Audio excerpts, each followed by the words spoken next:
اللہم صلی علی سیدنا و مولانا محمد۔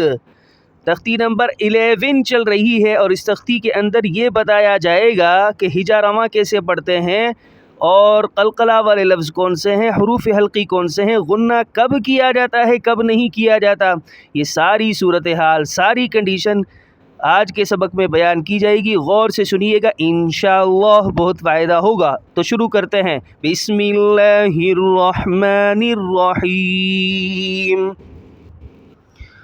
را زبر را، فعین زبر فع، رافع، نون الف زبر نا، رافعنا، وقفاً رافعنا۔ جیسا ہجا میں پڑھا جا رہا ہے رواں میں بھی ایسا ہی پڑھا جائے گا، الگ سے نہیں ہوگا۔ اور اسی طرح را کو موٹا پڑھیں گے، جہاں پر ہرے لفظ آ جائیں گے وہاں پر یعنی موٹے پڑھے جائیں گے، عین کو نکالیں گے۔ واو زبر و، واد عین زبر وع، ووع، نون الف زبر نا، ووعنا، وقفاً ووعنا۔ اس میں بھی ایسے ہی کنڈیشن ہے، ایسی ہی صورت ہے کہ جیسا ہجا میں ہے ویسا ہی رواں میں ہے۔ واد کو تھوڑا پر پڑھیں گے اور زبان کی نوک کو اوپر کی داڑھوں میں لگائیں گے تو یہ واد نکل آئے گا، ٹھیک ہے۔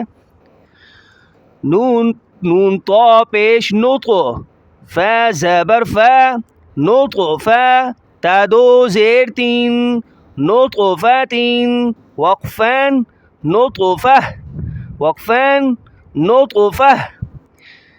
اینڈ کے لفظ اگر اس میں تا آ جاتا ہے گول تا تو وقف کے بعد وہ تا ہا ہو جاتی ہے، تو ہم اس کو ہا بنا دیں گے اس تا کو، اور یہ جیم ویسے ہی لکھی ہوئی ہے، یہ پڑھی نہیں جائے گی۔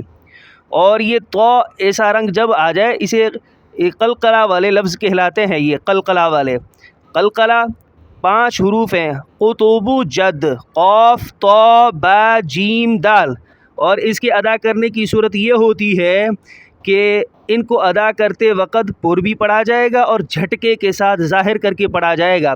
جیسا یہاں دیکھیں، نون تو پیش نت، نت نہیں ہوگا، نون تو پیش نت، نت، نت، اس طرح پڑھا جائے گا، ٹھیک ہے۔ نطفتین، وقفاً نطفہ، عین با زیر عیب، را زبر را، عیب را، تا دو زبر تن، عبرتن، وقفاً عبرہ، عبرہ۔ یہاں پر بھی ایسا ہی رنگ آ چکا ہے، ایسے لفظ ایسا رنگ جب آ جائے تو اسے جھٹکے کے ساتھ ظاہر کر کے پڑھا جائے گا، پیچھے میں بتا چکا ہوں یہاں پر، ٹھیک ہے۔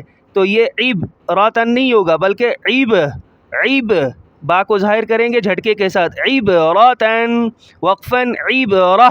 اور یہ گول تا آ چکی ہے، اینڈ کے لفظ پر جب آ جائے تو اسے ہم ہا بنا دیں گے، ہا، تو یہ عبرہ اس طرح پڑھا جائے گا۔ آج کا سبق ایک ہی لائن ہے، اچھے انداز میں یاد کیجئے گا۔ السلام علیکم۔